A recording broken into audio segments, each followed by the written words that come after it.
Welcome back. We're reading Little Women by Louisa May Alcott.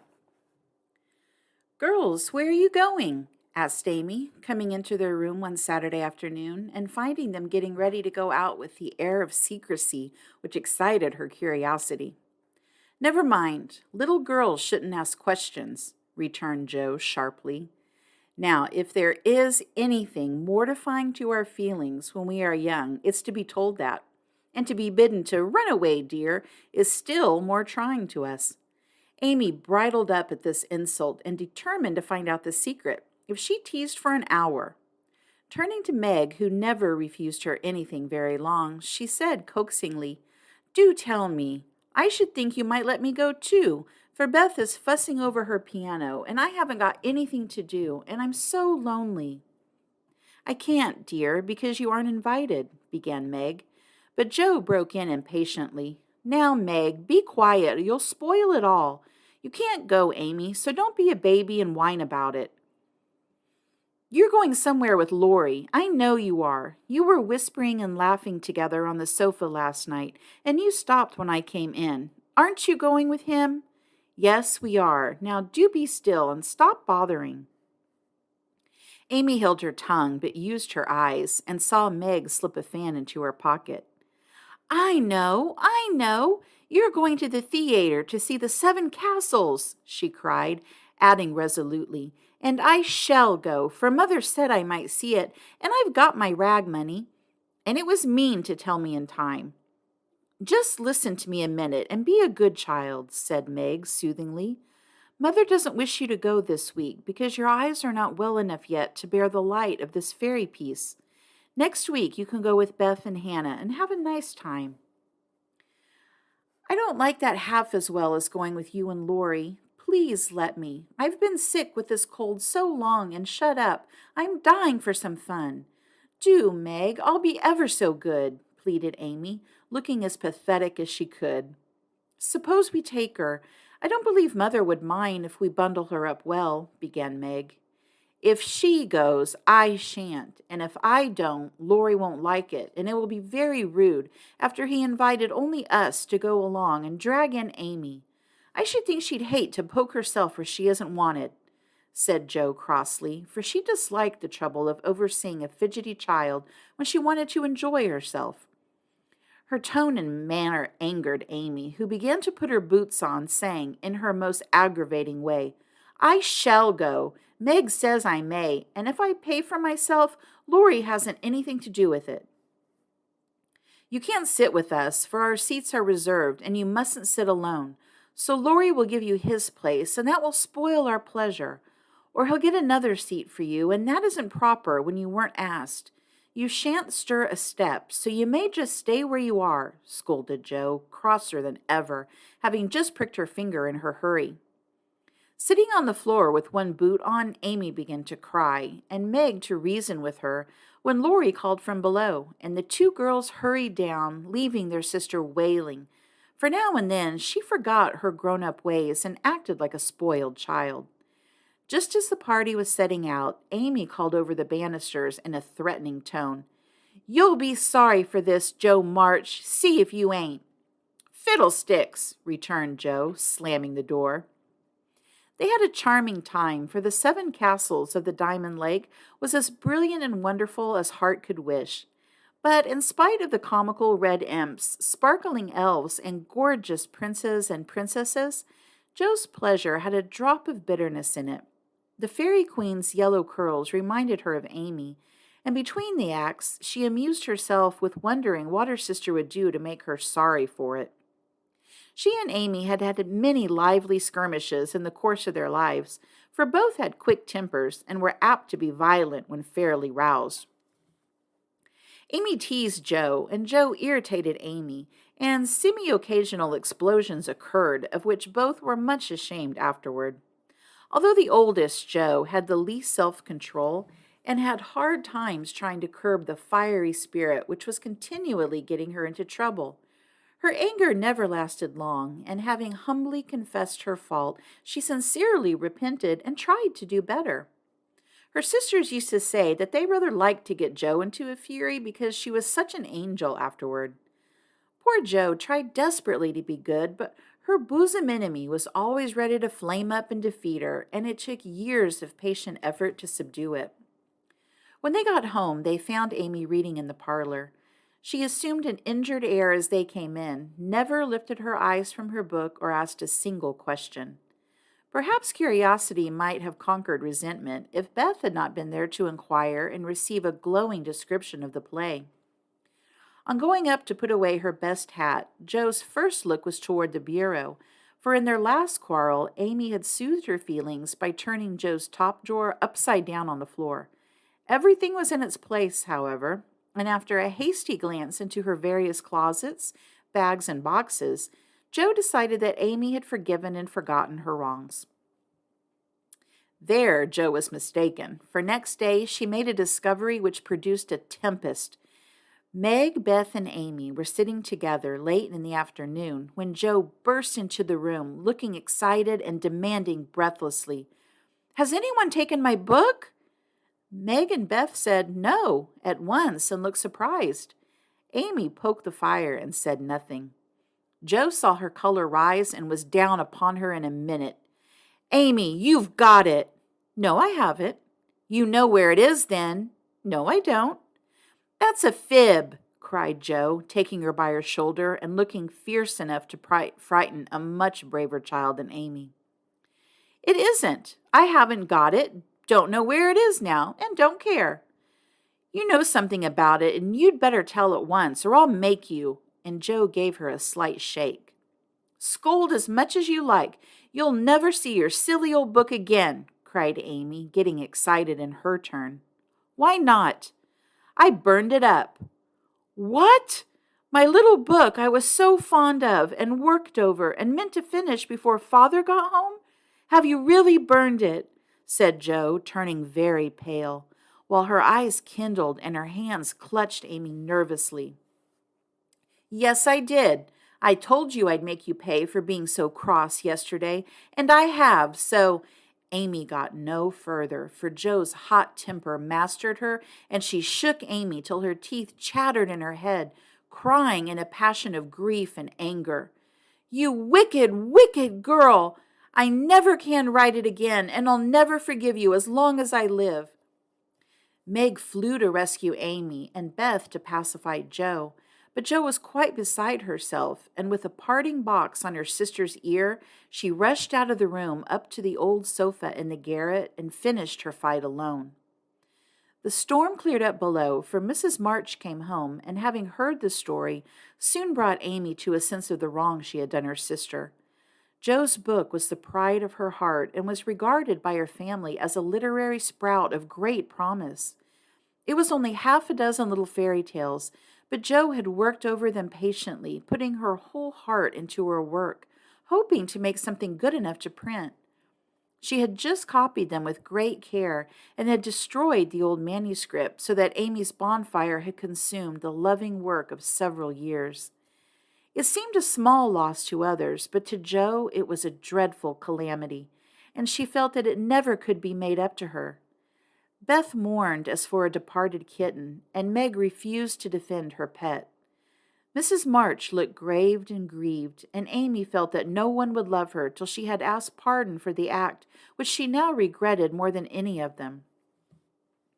When the tea bell rang, Jo appeared, looking so grim and unapproachable that it took all Amy's courage to say meekly, "Please forgive me, Jo. I'm very, very sorry."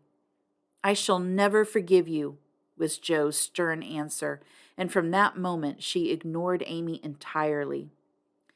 No one spoke of the great trouble, not even Mrs. March, for all had learned by experience that when Jo was in that mood, words were wasted, and the wisest course was to wait till some little accident or her own generous nature softened Jo's resentment and healed the breach. It was not a happy evening, for though they sewed as usual, while their mother read aloud from Bremer, Scott, or Edgeworth, something was wanting, and the sweet home peace was disturbed. They felt this most when singing time came, for Beth could only play. Jo stood dumb as a stone, and Amy broke down, so Meg and Mother sang alone. But in spite of their efforts to be as cheery as larks, the flute-like voices did not seem to chord as well as usual, and all felt out of tune. As Jo received her good-night kiss, Mrs. March whispered gently, "My dear, don't let the sun go down upon your anger. Forgive each other, help each other, and begin again tomorrow." Jo wanted to lay her head down on that motherly bosom and cry her grief and anger all away, but tears were an unmanly weakness, and she felt so deeply injured that she really couldn't quite forgive yet. So she winked hard, shook her head, and said gruffly, because Amy was listening, "It was an abominable thing, and she doesn't deserve to be forgiven." With that, she marched off to bed, and there was no merry or confidential gossip that night. Amy was much offended that her overtures of peace had been repulsed, and began to wish she had not humbled herself, to feel more injured than ever, and to plume herself on her superior virtue in a way which was particularly exasperating. Jo still looked like a thundercloud, and nothing went well all day. It was bitter cold in the morning. She dropped her precious turnover in the gutter. Aunt March had an attack of fidgets. Meg was pensive. Beth would look grieved and wistful when she got home. And Amy kept making remarks about people who were always talking about being good and yet wouldn't try when other people sent them a virtuous example. "Everybody is so hateful. I'll ask Laurie to go skating. He's always kind and jolly and will put me to rights. I know," said Jo to herself, and off she went. Amy heard the clash of skates and looked out with an impatient exclamation. "There! She promised I should go next time, for this is the last ice we shall have. But it's no use to ask such a cross patch to take me." "Don't say that. You were very naughty, and it is hard to forgive the loss of her precious little book. But I think she might do it now, and I guess she will if you try her at the right minute," said Meg. "Go after them. Don't say anything till Jo has got good-natured with Laurie. Then take a quiet minute and just kiss her, or do some kind thing, and I'm sure she'll be friends again with all her heart." "I'll try," said Amy, for the advice suited her, and after a flurry to get ready, she ran after the friends, who were just disappearing over the hill. It was not far to the river, but both were ready before Amy reached them. Jo saw her coming and turned her back. Laurie did not see, for he was carefully skating along the shore, sounding the ice, for a warm spell had preceded the cold snap. "I'll go on to the first bend and see if it's all right before we begin to race," Amy heard him say, as he shot away, looking like a young Russian in his fur-trimmed coat and cap. Jo heard Amy panting after her run, stamping her feet and blowing her fingers as she tried to put her skates on. But Jo never turned and went slowly zigzagging down the river, taking a bitter, unhappy sort of satisfaction in her sister's troubles. She had cherished her anger till it grew strong and took possession of her, as evil thoughts and feelings always do unless cast out at once. As Laurie turned the bend, he shouted back, "Keep near the shore. It isn't safe in the middle." Jo heard, but Amy was just struggling to her feet and did not catch a word. Jo glanced over her shoulder, and the little demon she was harboring said in her ear, "No matter whether she heard or not, let her take care of herself." Laurie had vanished round the bend. Jo was just at the turn, and Amy far behind, striking out toward the smoother ice in the middle of the river. For a minute, Jo stood still with a strange feeling at her heart.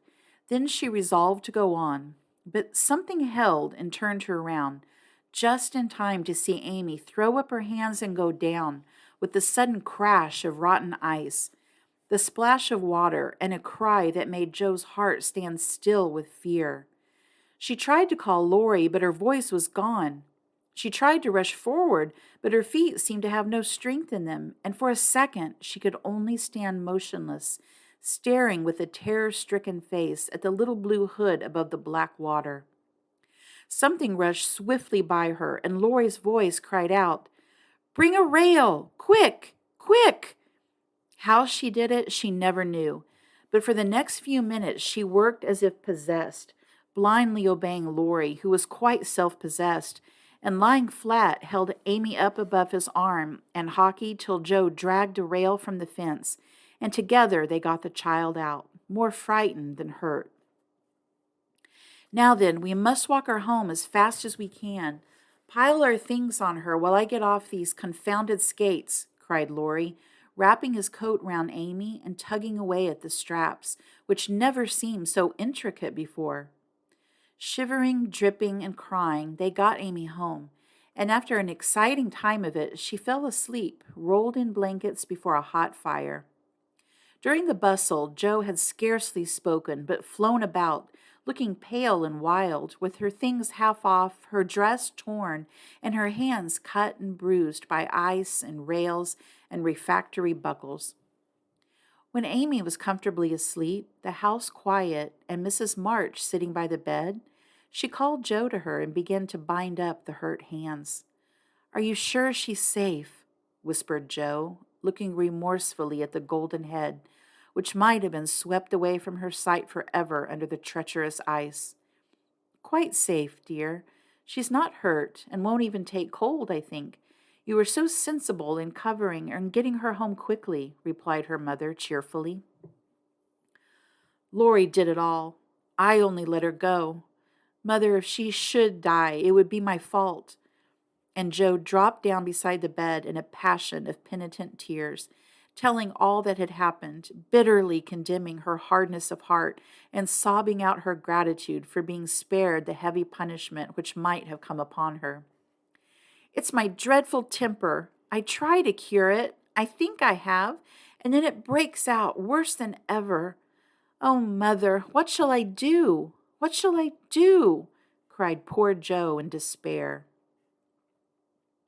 "Watch and pray, dear. Never get tired of trying, and never think it is impossible to conquer your fault," said Mrs. March, drawing the blousy head to her shoulder and kissing the wet cheek so tenderly that Joe cried harder than ever. "You don't know. You can't guess how bad it is. It seems as if I could do anything when I'm in a passion. I get so savage. I could hurt anyone and enjoy it. I'm afraid I shall do something dreadful some day and spoil my life and make everybody hate me. Oh, Mother, help me. Do help me." "I will, my child, I will. Don't cry so bitterly, but remember this day and resolve with all your soul that you will never know another like it. Joe, dear, we all have our temptations, some far greater than yours, and it often takes us all our lives to conquer them. You think your temper is the worst in the world, but mine used to be just like it." "Yours, Mother? Why, you're never angry." And for the moment, Joe forgot remorse in surprise. "I've been trying to cure it for 40 years and have only succeeded in controlling it. I'm angry nearly every day of my life, Joe, but I've learned not to show it, and I still hope to learn not to feel it, though it may take me another 40 to do so." The patience and the humility of the face she loved so well was a better lesson to Joe than the wisest lecture, the sharpest reproof. She felt comforted at once by the sympathy and confidence given her. The knowledge that her mother had a fault like hers and tried to mend it made her own easier to bear and strengthened her resolution to cure it. Though 40 years seemed rather a long time to watch and pray to a girl of 15. "Mother, are you angry when you fold your lips tight together and go out of the room sometimes? When Aunt March scolds or people worry you?" asked Joe, feeling nearer and dearer to her mother than ever before. "Yes, I've learned to check the hasty words that rise to my lips, and when I feel that they mean to break out against my will, I just go away a minute and give myself a little shake for being so weak and wicked," answered Mrs. March with a sigh and a smile, as she smoothed and fastened up Joe's disheveled hair. "How did you learn to keep still? That's what troubles me, for the sharp words fly out before I know what I'm about, and the more I say, the worse I get, till it's a pleasure to hurt people's feelings and say dreadful things. Tell me how you do it, Marmee dear." "My good mother used to help me. As you do us, interrupted Joe, with a grateful kiss. But I lost her when I was a little older than you are, and for years had to struggle on alone, for I was too proud to confess my weakness to anyone else. I had a hard time, Joe, and shed a good many bitter tears over my failures, for in spite of my efforts, I never seemed to get on. Then your father came, and I was so happy that I found it easy to be good. But by and by, when I had four little daughters round me and we were poor, then the old trouble began again, for I'm not patient by nature, and it tried me very much to see my children wanting anything. Poor mother! What helped you then? Your father, Joe. He never loses patience, never doubts or complains, but always hopes and works and waits so cheerfully that one is ashamed to do otherwise before him. He helped and comforted me and showed me that I must try to practice all the virtues I would have my little girls possess, for I was their example. It was easier to try for your sakes than for my own. A startled or surprised look from one of you, when I spoke sharply, rebuked me more than any words could have done. And the love, respect, and confidence of my children was the sweetest reward I could receive for my efforts to be the woman I would have them copy. Oh, mother, if I'm ever half as good as you, I shall be satisfied, cried Joe, much touched. I hope you will be a great deal better, dear, but you must keep watch over your bosom enemy, as father calls it, or it may sadden, if not spoil, your life. You have had a warning. Remember it, and try with heart and soul to master this quick temper before it brings you greater sorrow and regret than you have known today. I will, mother, I truly will, but you must help me, remind me, and keep me from flying out. I used to see father sometimes put his finger on his lips and look at you with a very kind but sober face, and you always folded your lips tight or went away. Was he reminding you then? Asked Joe softly. Yes, I asked him to help me so, and he never forgot it, but saved me from many a sharp word by that little gesture and kind look. Jo saw that her mother's eyes filled and her lips trembled as she spoke, and fearing that she had said too much, she whispered anxiously, Was it wrong to watch you and speak of it? I didn't mean to be rude, but it's so comfortable to say all I think to you and feel so safe and happy here. My Joe, you may say anything to your mother, for it is my greatest happiness and pride to feel that my girls confide in me and know how much I love them. I thought I'd grieved you. No, dear, but speaking of father reminded me how much I miss him and how much I owe him and how faithfully I should watch and work to keep his little daughter safe and good for him.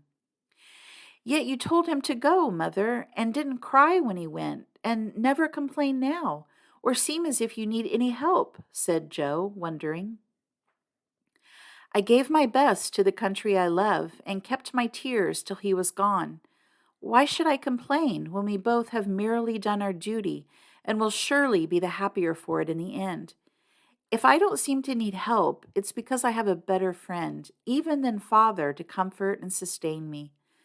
My child, the troubles and temptations of your life are beginning, and may be many, but you can overcome and outlive them all if you learn to feel the strength and tenderness of your heavenly Father as you do that of your earthly one. The more you love and trust him, the nearer you will feel to him, and the less you will depend on human power and wisdom. His love and care never tire or change, can never be taken from you, but may become the source of lifelong peace, happiness, and strength. Believe this heartily and go to God with all your little cares and hopes and sins and sorrows as freely and confidingly as you come to your mother. Jo's only answer was to hold her mother close, and in the silence which followed, the sincerest prayer she had ever prayed left her heart without words. For in that sad yet happy hour, she had learned not only the bitterness of remorse and despair, but the sweetness of self-denial and self-control, and led by her mother's hand, she had drawn nearer to the friend who welcomes every child with a love stronger than that of any father, tenderer than that of any mother. Amy stirred and sighed in her sleep, and, as if eager to begin at once to mend her fault, Jo looked up with an expression on her face which it had never worn before. I let the sun go down on my anger. I wouldn't forgive her, and today, if it hadn't been for Laurie, it might have been too late. How could I be so wicked? Said Jo, half aloud, as she leaned over her sister, softly stroking the wet hair scattered on the pillow. As if she heard, Amy opened her eyes and held out her arms, with a smile that went straight to Jo's heart. Neither said a word, but they hugged one another close, in spite of the blankets, and everything was forgiven and forgotten in one hearty kiss. That is the end of chapter 8. Join me soon for chapter 9, Meg Goes to Vanity Fair. Thanks, everyone, for joining me, and I'll see you next time.